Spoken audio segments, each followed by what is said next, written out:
பகத்சிங் அவர்களை பற்றி பேச போகிறேன். பிரிட்டிஷ் அரசு பகத்சிங்குக்கு மரண தண்டனை விதிக்கப்படுகிறது. அப்பொழுது பகத்சிங் ஆளுநருக்கு ஒரு கடிதம் எழுதுகிறார். என்ன எழுதுவார் என்று நினைக்கிறீர்கள்? என்னை மன்னித்துக் கொள்ளுங்கள் அல்லது என் தண்டனை குறைங்கள் என்று எழுதுவாரா நினைக்கிறீர்கள்? இல்லை மக்களே, ஏனென்றால் பகத்சிங்கின் பெற்றோர்கள் ஆளுநருக்கு எழுதிய மன்னிப்பு கடிதத்தையே மிக கடுமையாக எதிர்த்தவர் பகத்சிங். அப்பொழுது அவரா மன்னிப்பு கேட்க போகிறார்? பகத்சிங், ராஜகுரு, சுகதேவ் இம்மூவரும் தூக்குகையை முத்தமிட்டு தண்டனை ஏற்றுக்கொண்டவர்கள். கடைசியாக என்னதான் பகத்சிங் எழுதுகிறார் என்று பார்த்தால் ஆங்கிலத்தில் எழுதியுள்ளார், எனக்கு தூக்கு தண்டனை எல்லாம் வேண்டாம், நெத்திக்கு நேராக துப்பாக்கி வைத்து சுட்டுவர்கள் என்கிறார். அப்பொழுதுதான் நான் இறக்கும் போது மண்ணின் மீது விழுந்து உயிர் பிரிந்து விடுவேன் என்கிறார்.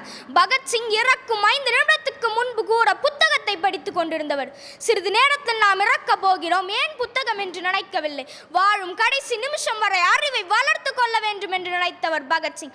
வாய்ப்படித்த ரம்யம் அறக்கட்டளைக்கும் ஜெம் டிவிக்கும் என்னுடைய நன்றிகள்.